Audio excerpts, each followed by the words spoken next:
Good morning everyone. I'm coming on again. I hope this is bright enough for you because it is a very dull day outside. So I've come on today with a card tutorial on making a gatefold card using our size paper cardstock A4. Because I notice when you watch a lot of the Americans, their card paper size is different than our actual A4, and sometimes you don't realise that, and you follow the instructions and you make your card just doesn't measure the same. And especially it's really annoying if you're doing a one sheet wonder and you're following how they do a 12 by 12, how they cut the 12 by 12 piece of paper, or how they cut the 6 by 6 piece of paper, because they are different measurements than like our A6 card is.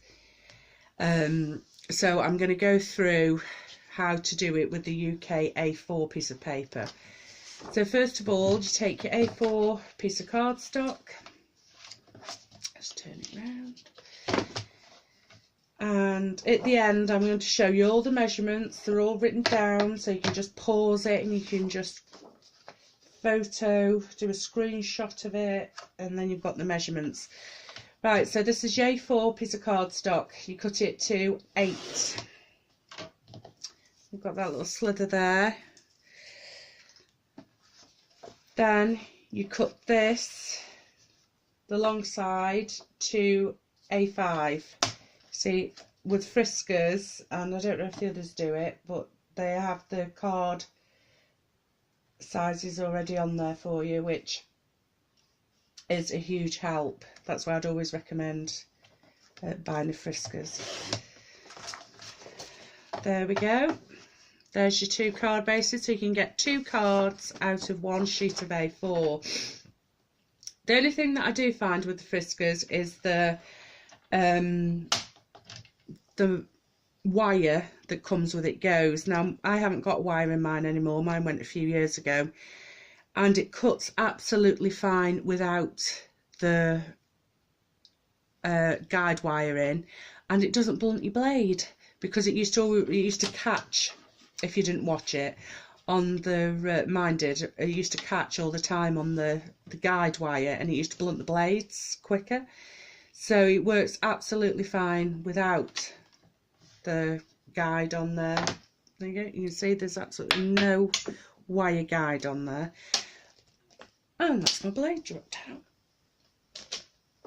Right.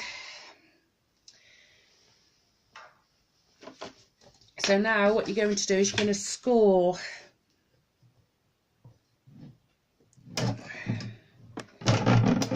just get this scoreboard out. I could have used my Friskers to score, but so you're going to score your card base at 2, and then you're going to score it at 6.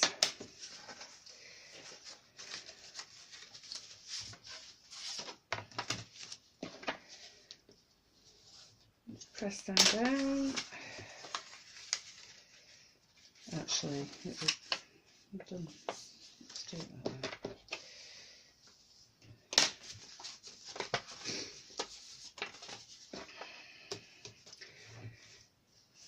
way. Right, so you now have a card base that looks like that.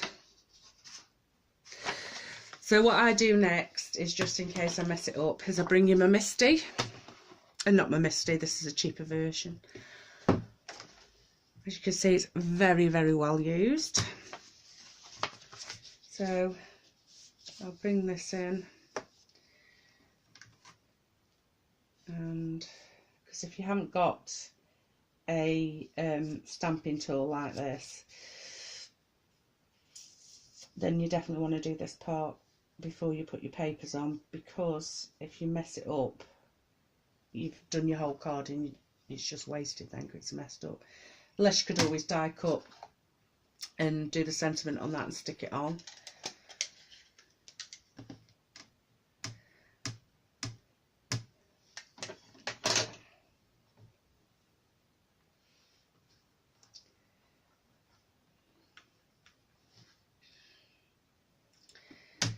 with a little love. That's what that says. Get rid of that because we don't need that now. Right, so for the papers, this is from the mermaid kit. So for the papers, what you need is to cut these down. Now, both panels here are 2 inches. So these are cut to 1 inch and 6/8. Okay, 6/8. I'm sure that's what I've cut them to. Yeah. So if you've got your Friskers or whatever you've got, the lighting is really poor today. You've got your 1 inch mark there, so you count 6. 1, 2, 3, 4, 5, 6. So it's actually 1 3/4. Or if you want to do it in fractions, it's 1 6/8. So 1 3/4 is where you want to cut, and then it is 5 5/8. So again, you've got your board, you go 1, 2, 3, 4, 5, and then you count 5 specks. 1, 2, 3, 4, 5. So it's the one after the 5 1/2. So it's 5 5/8. Okay, so that's what you cut these panels to, and these are going to fit on your card. So, oh, I've got a bit struggling. I do need to change my blade. If you ever do get any bits like that because your blade's a bit blunt, just get the scissors and cut them off. Right, so I'm going to stick these down. Now, depending on the weight of your cardstock, depends on what you can do with it. So if I was using a thicker card weight stock, I wouldn't even use double-sided tape. I would just use glue. But this is a medium weight cardstock, and if you put glue on a medium weight cardstock, it's going to warp it and it's going to look not that nice. So it does depend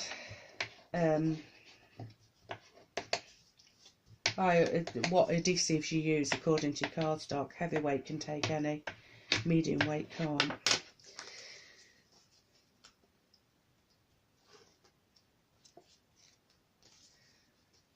So that's why I'm using double-sided on this one.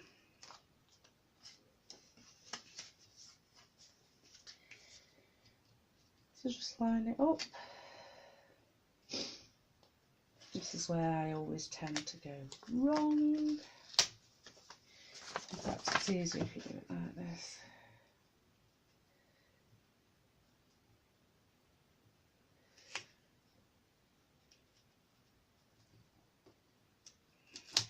This is always the hardest part, isn't it? The actual lining up of it.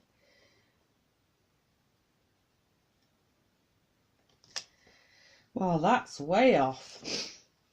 Let's try that again. See, we all make mistakes.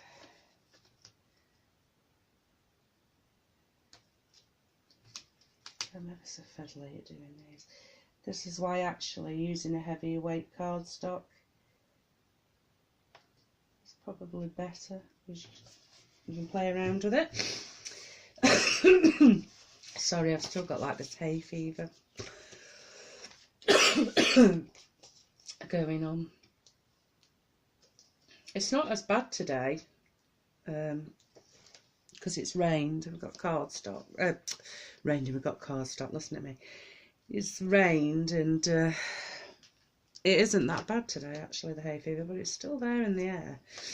Right, so you will have to close it this way now because you need to line it up with the other side so it doesn't look wonky.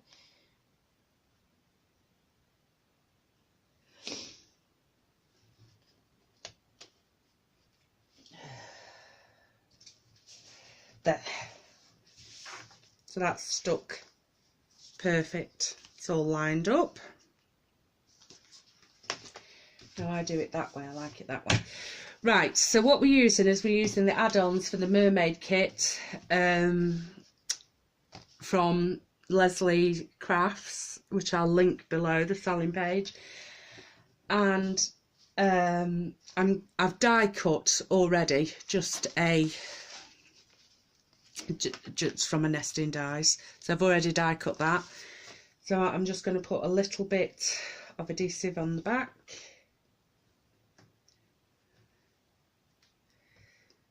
You want to keep it to one side. You don't want to put it all over because you're only going to attach it to there.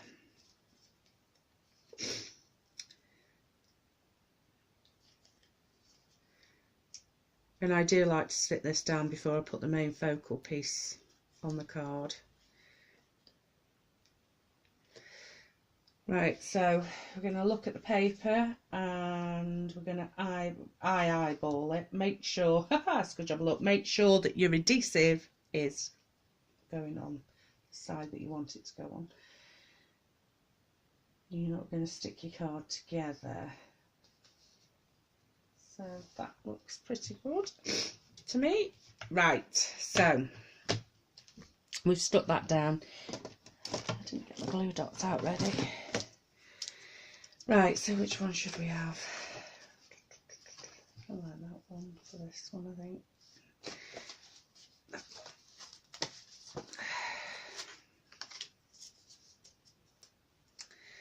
Right, so we're going to glue dot. Because how these have been made is, so all that you have to do is when you take them off, it's already got a centerpiece on the back for you just to glue dot to add to your projects. Because as you know with rosettes, they're very uneven at the back, but what she's done is she's taken that all away for you and actually put a piece for you so you can just glue dot it. Then we're just going to line that up on the heart.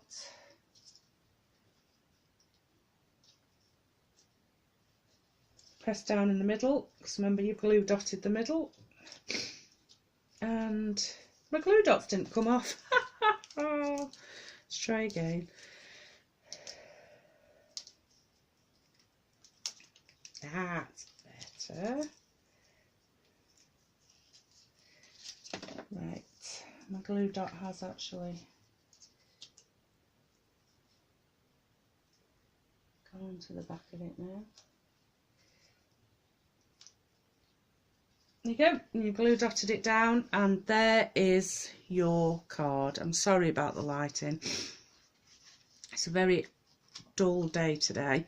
So that's your card made up. And that's all ready to send to somebody. There's one that I did before, whoops, as well. So it's just a way of doing a gatefold card. Yeah, gatefold. And they fit in the normal envelopes, the standard envelopes that you get. So they fit fine in the standard envelopes. Sorry, that one's a bit creased, but they fit absolutely fine in your standard envelopes. Not a problem at all. I'm really sorry, I'm sniffing. And that's how you do the gatefold, using an A4 piece of cardstock from the UK. Thank you for watching. I hope you've enjoyed the video, and I hope you liked it. And if you haven't checked out the kit, the mermaid kit, please go and do so. And thanks for your support and watching me. Thank you. Goodbye.